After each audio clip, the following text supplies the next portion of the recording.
mahalliy tilda abirband deb ataymiz. Bu bulutni bog'lash degan ma'noni bildiradi. Ikat abrli matolar tayyorlash 37 ta jarayondan iborat. Hunarmand ustalar va 20-25 ta ayol.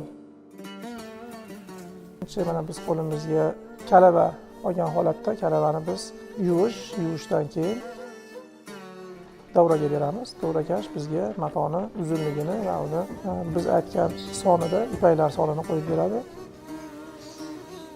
Davrakashdan keyin u qatchiga o'tadi. Qatchi uni bizni chizuvimizga tayyorlab beradi, qatlab beradi. Endi bizga mato tayyorlash uchun u qatlardan kelgandan keyin biz qatni qirg'oqqa tortgan holatda unga chizuv beramiz.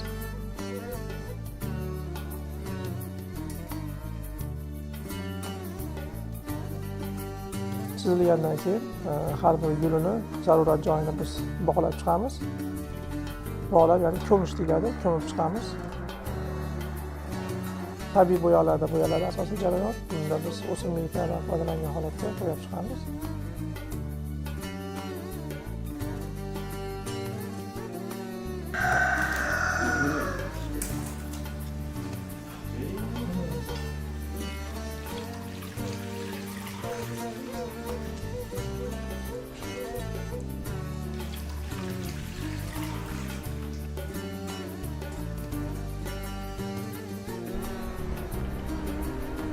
Qo'yilgandan keyin bu ochuvga beriladi. Ya'ni bu ochuvchi bu quritib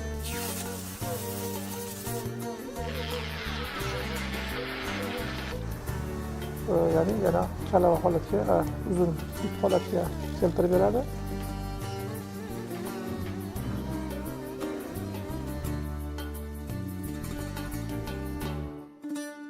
Gula, ya'ni gulada shu bug'uga tayyorlash. Holat va bunda albatta matoning go'zal chiqishi mana shu insonlarning qo'lida mehr bilan tayyorlanganga bog'liq.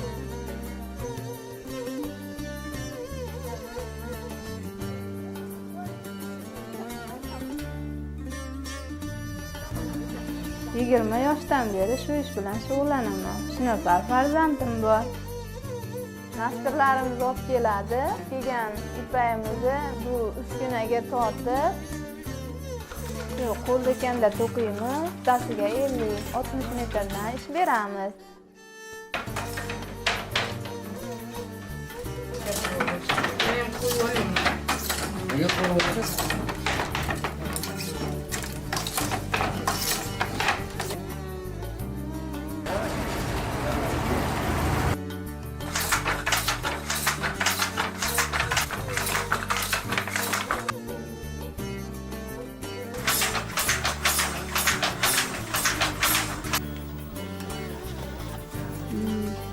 Mana xon atlasimiz qadimgi ota-bobolarimizdan qolgan meros.